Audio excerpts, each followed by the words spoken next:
Hey, thank you for joining us. This is Film Talk Weekly, and I'm Castle Searcy of the Santa Fe International Film Festival, your guest host. Today we're here with Jaimie Pelz. Jaimie, where are you right now? I am in Kalispell, Montana, just outside of Glacier National Park.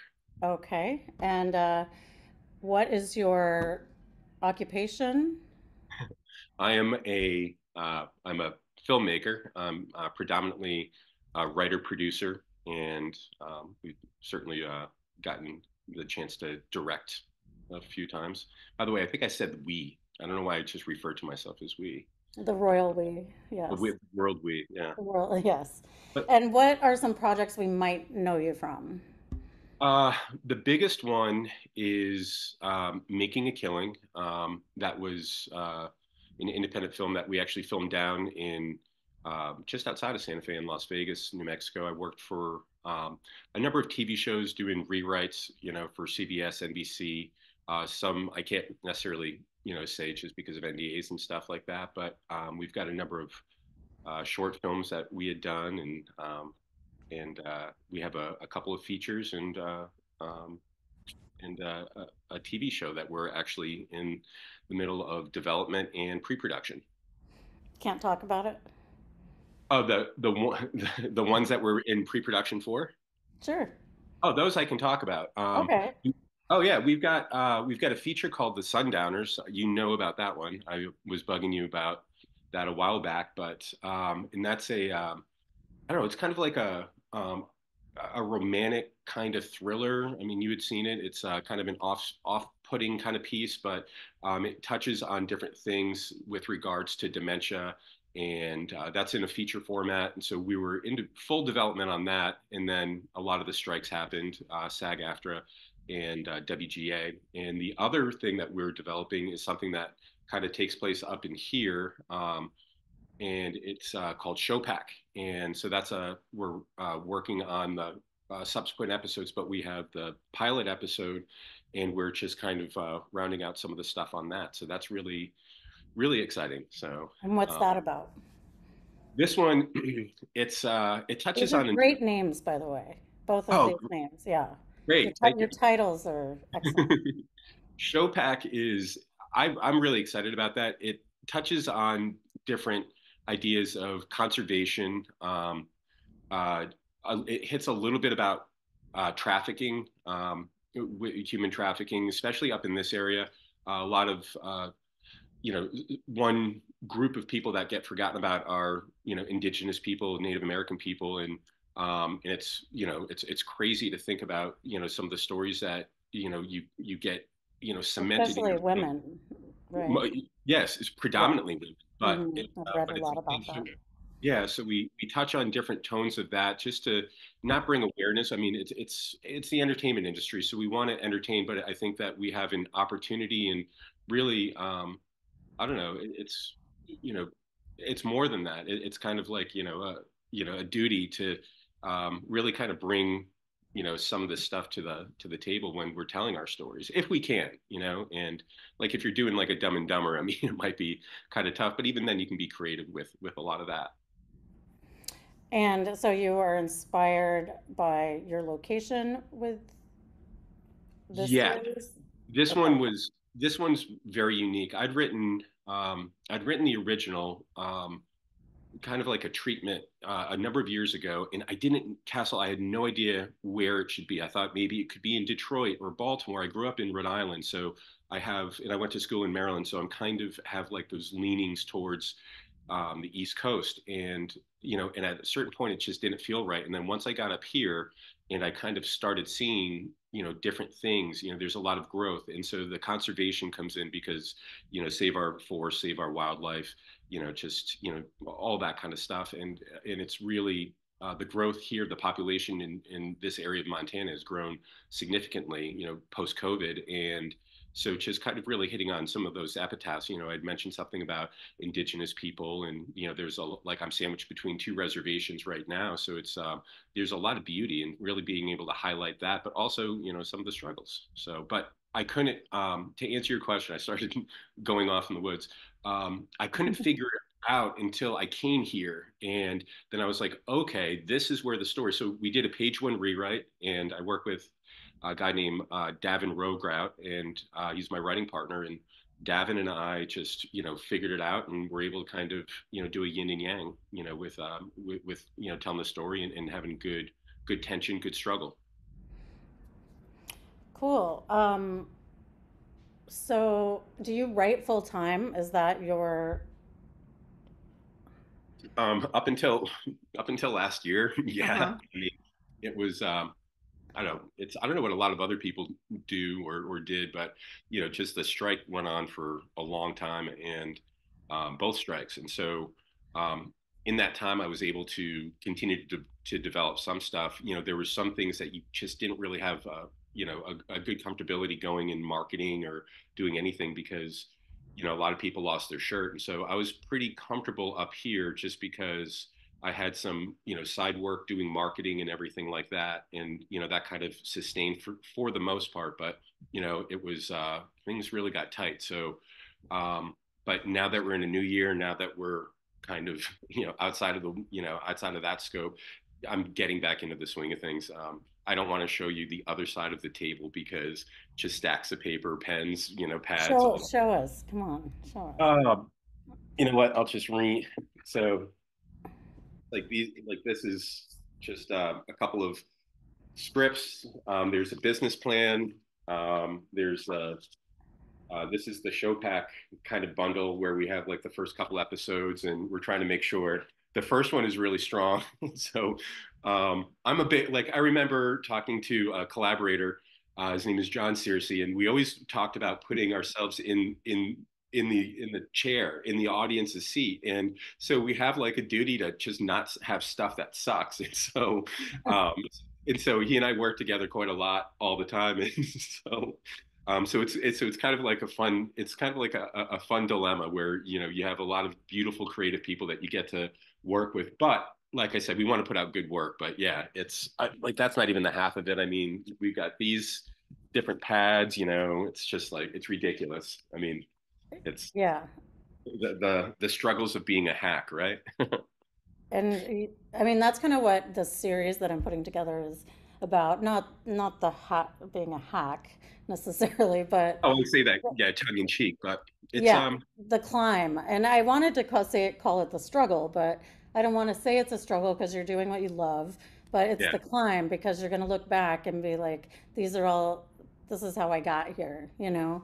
Well, And I think, yeah, and I think that part of the climb, I mean, there's a lot of discovery that happens, and as being a writer, I'm a much better writer than I was, say, 5 years ago, and but there's sometimes I think that the innocence and the perspective that you have, it's like I'm not sure if I would say that I'm a better writer than I was 10 years ago from an imagination perspective, because at certain points you kind of have like the bumpers that get put on, like when you're at the bowling alley, and so you kind of have to play it within these guidelines. And so it's fun, it's tough, but at the same time, it's, like even during the strike, it's I found side work doing whatever it is that you can. You certainly want to work within your field. You want to as a writer you want to write, but I think I may have told you at some point I ended up working at a farm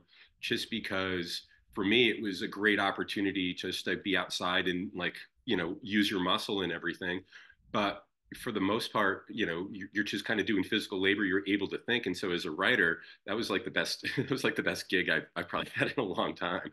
But it was a paid job, and I think maybe starting the third month of the strike, I was like, wait a second, this isn't normal. This is, how are we going to keep food on the table? How are we going to keep lights on, and and really kind of keep that positive perspective with all of it.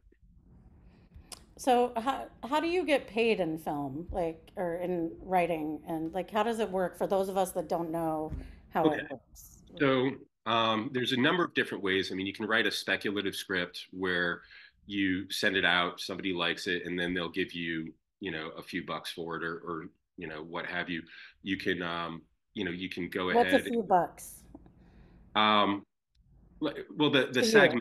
Yeah. I mean, to me, I mean, a few bucks is a few bucks, but like I've gotten paid, kind of all around the spectrum, and it really depends on what the budget is of the project. So I mean, if somebody's working on a budget of say $50,000 and they want me to come in and do some work, well, I'm not going to charge them $50,000. That's their whole budget. So you might be able to get paid in like a few $1,000 or something like that. But the WGA minimum is I think $75,000 for a feature script, and so that doesn't mean you always get paid that. I mean that's like a good standard, but a lot of times somebody will, for me personally, someone will have a script and I'll do something called script doctoring. I'm pretty good at writing dialogue and kind of figuring out holes in scripts, and so somebody will contact me and I'll go through the script and work with them to kind of,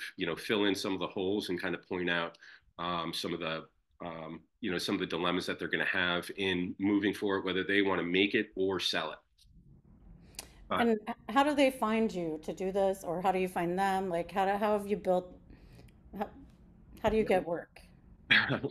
word of mouth. I mean, I do have a website. It's www.philipdanger.com, and people can and have contacted me through there. But a lot of it has really been word of mouth, and it's I work with a lot of the same people. Again, I grew up on the East Coast, and so there was a few heads that I worked with in the D.C., Baltimore, that that region, the Northern Virginia area, if you will, and so just really being part of it is, I think you and I have joked before the interview, but part of it is being a decent human being and you know going and doing the job and listening to people, being an open communicator. And for me, I mean, I try and be as transparent as possible because that's how do unto others the golden rule. And so a lot of times, it's a lot of those people that I've worked with where they're like, hey, you should give Jaimie a call, or, you should reach out to the Philip Danger guys. And, they will go, they can go through that stuff. And there's some work that I'll turn down where it like I should like we're not trying to, just take money from people. There's some things where it's like, no, I think you should work on this a little bit more because I mean you have to I mean again when I was first starting out it's you can lose a lot of money. I mean you should never there's those things where you should never pay somebody to be able to apply to a job at their place. And I hear Right. this, I'll see different things on Facebook or Instagram. It's like no, that's a ripoff. So Yeah. so Yeah, that very was my next question. Like, if you get something that is just unworkable or, you know, you you know what I refuse. It's just I think it was the way that I was raised. I kind of came out of the package this way. I'm a positive person, and again I'm going to be upfront. And so if it's not workable, I'm going to find the things that I think that can work. I'm going to listen to the writer, whoever she or he is, and figure out what it is that that they're trying to achieve. And if we can do it, a lot of times you can, but there has been some stuff where it's just not workable. And you kind of I try and use a gentle hand, but at the same time, I'm again very direct because I don't want to give false hope, because somebody could go and talk to somebody else, in which case they'll just get ripped off. And that's like I just don't want anybody getting ripped off. hmm not on your watch. Not on, it's supposed to be a fun industry. It's supposed, and you hear so many stories like that can go good or bad. And so I'd rather, I'm, my my band of idiots that I work with. I mean, none of us are trying to offer anyone a bad time. We're just trying to promote, just good work, good cinema, all that kind of stuff. Cool. Let's take a short break for these messages. This is Castle Searcy, guest hosting Film Talk Weekly, and we are talking with Jaimie Pelz. Thank you. And we're back. Jaimie Pelz. He's up in Montana. This is Film Talk Weekly. I'm Castle Searcy. And let's get back at it, Jaimie. I want to know how did you know you wanted to work in film, or what was that moment? When did that happen Um, for you? so growing up in Rhode Island, I didn't feel as if that there was a great outlet. And so when I, went to college, the school that I went to didn't have a film program. They had like a drama program. And because the rhetoric, it was Mount St. Mary's College. And I think it's Mount St. Mary's University now. And at the time, you had to take this drama class. And so for me, I took the acting class and I was like, okay. And I ended up trying, oh, this is embarrassing. I tried out for Streetcar Named Desire, and because you get extra credit, and I had no idea what I was doing. And so I don't know if anyone remembers Johnny Mox from Varsity Blues, James Vanderbeek, he portrayed him, and the accent was horrible. And so I went onto the stage and was yelling, "Stella, Stella, I don't want your laugh." It was so embarrassing. And so suffice to say, they were like, "Yeah, if you want to work the lights or do something like that, you can do that." And just like the natural competitive spirit that I had, it's like, all right, well, you know what? I'm going to write a play, and I did, and we ended up putting it on, and it was pretty good, and I ended up getting a grant to write another play, which, if you're in college, if you're an undergrad, I mean, it's just like, a grant is like free money. So you're like, cool, and so I think that's what first kind of got me in there. It was definitely working in theater. And then my brother-in-law had asked me a question when afterwards I'd moved to Colorado after college, and just working. I was a research analyst for a law firm, and my brother-in-law asked me a great question. I was like 25, and he was like, "What would you do if you had $1 million?" And I said, "I would make a movie." And so he said, "Well, why don't you just do that and stop wasting your time?" And so I went to the Colorado Film School, where I met I was very lucky. There was a gentleman named Scott Park. I mentioned John Searcy, Hiram Yates. There was a few people, Jake Brink, Shannon Wilkerson, just people that are still working, either on the outskirts or right in the middle. But it was just like that first class, that first thing, just talking to those people, and they were interested in it the same way that I was, just not about like the storytelling, but like how you go about the storytelling, the procedure, your process. And from that's when I was like, okay, hook, line, sinker. I want to be a filmmaker. And it's tough. I've been doing that. That was probably about 12, 15 years ago. And I didn't necessarily feel comfortable saying that I was a filmmaker until about 10 years ago, just because you want to work on stuff, you want to work on that craft. But that's how it happened. It was just meeting the right people in the first day of class at film school, just knowing that was going to be my route. I know a lot of people were like, "Oh, film school, you don't have to go. I mean, you can go to YouTube University and Mm-hmm. listen to podcasts. You can pick a lot of stuff up. But at the end of the day, you do have to be on set. Um, and I hope everyone is as lucky as I was with that first group of people, that I was able to work with and just kind of figure out, it's like, yeah, these are the people that I would like to work with, and this is how I would like to work. Yeah, I think that's a good point. Like with any creative endeavor, whatever you're interested in, is you got to find your people.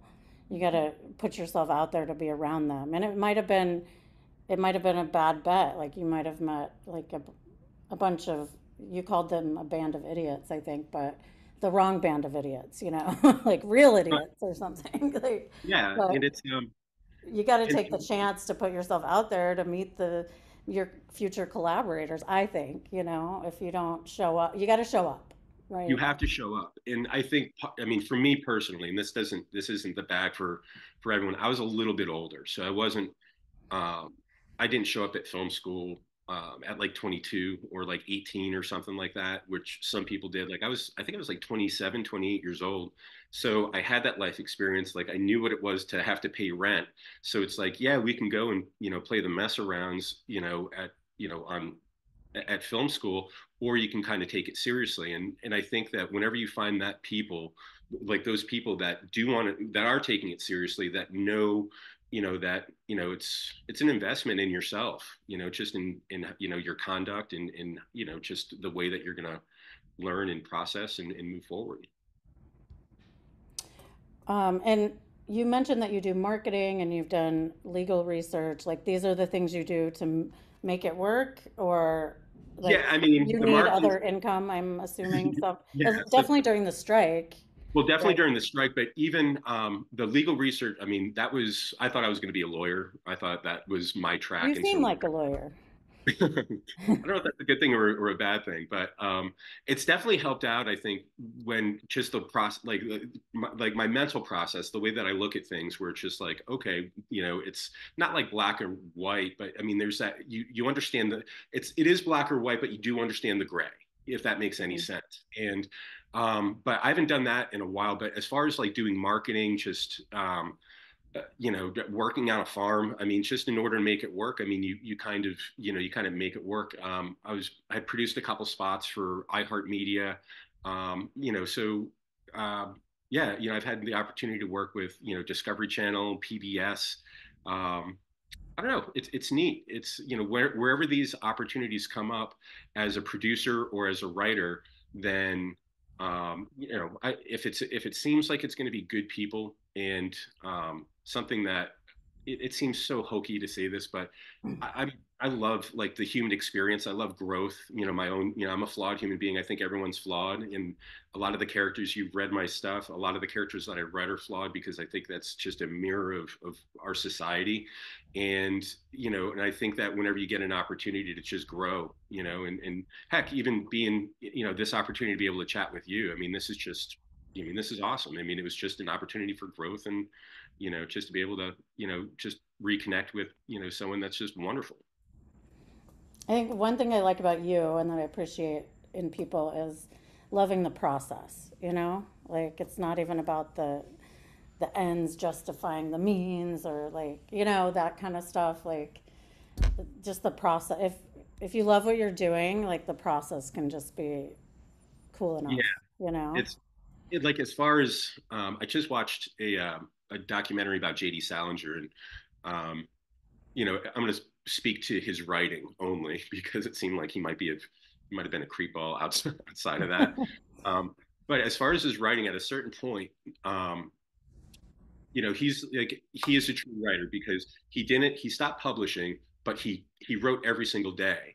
And I always kind of felt that about myself with regards to writing is that I've got a bunch of scripts up on the shelf, and it doesn't mean that they're done or like they're never going to be produced. It means that they might need to be given a little bit of love and attention, maybe in the future. But I guess my point is that as a writer, I write, and I do so every day. Just carve out as much time as I can, whether it's an hour, it could be 15 minutes, it could be something on a notepad, it could be on a computer. But that's when I truly knew, the process where I was like, okay, I can say I'm a filmmaker, I can say I'm a director, I can say I'm a producer, but I am a writer. And yeah, and you kind of know it, and when you do it, and so suddenly I think to kind of keep with the same theme of what we've been talking about, suddenly I've got no problem working on, at a tree farm. I have no problem doing marketing. I've got no problem, getting into the woods on some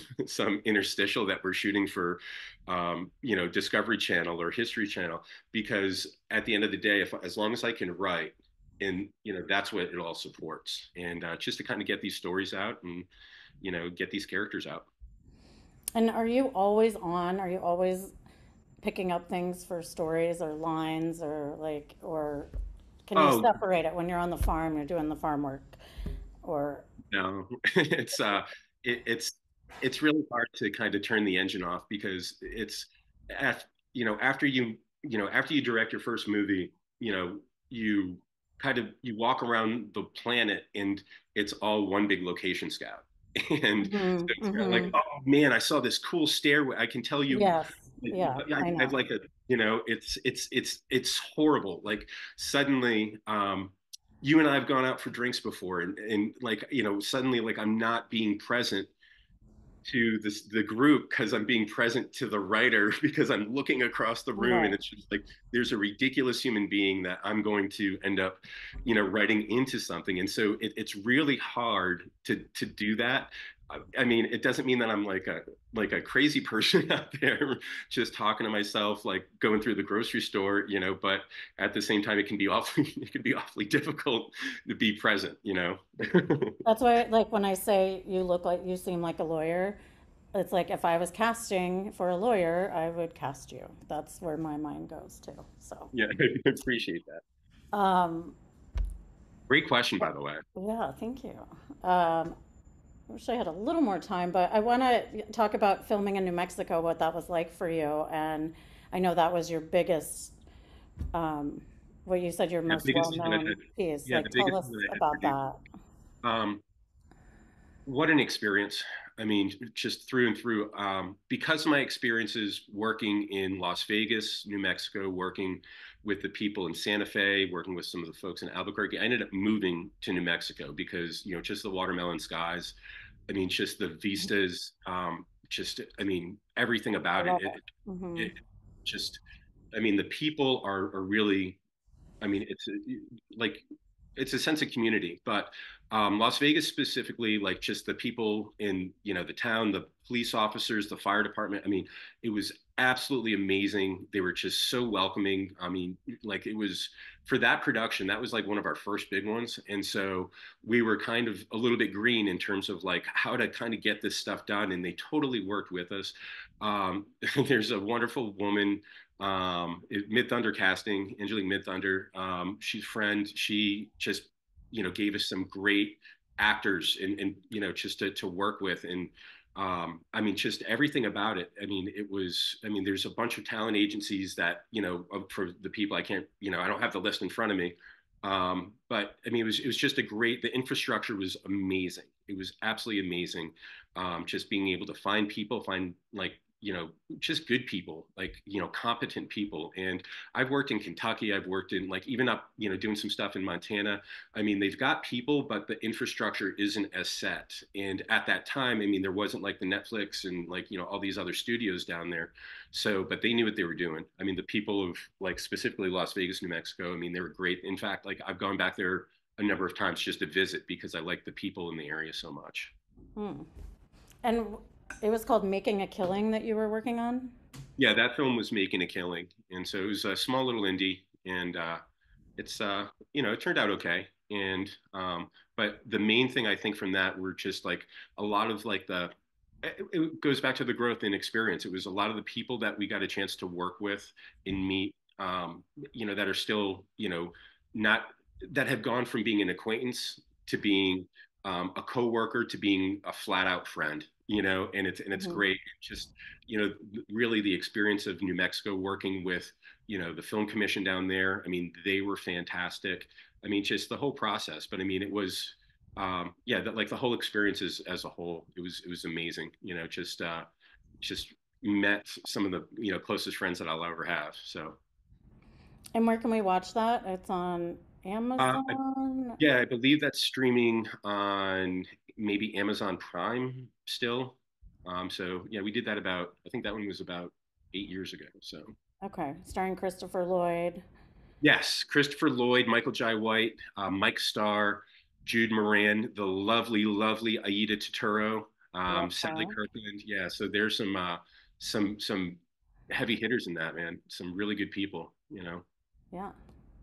So Cool. Okay, I think we're going to wrap up. Thanks for joining us. This is Castle Searcy with Film Talk Weekly from the Santa Fe International Film Festival.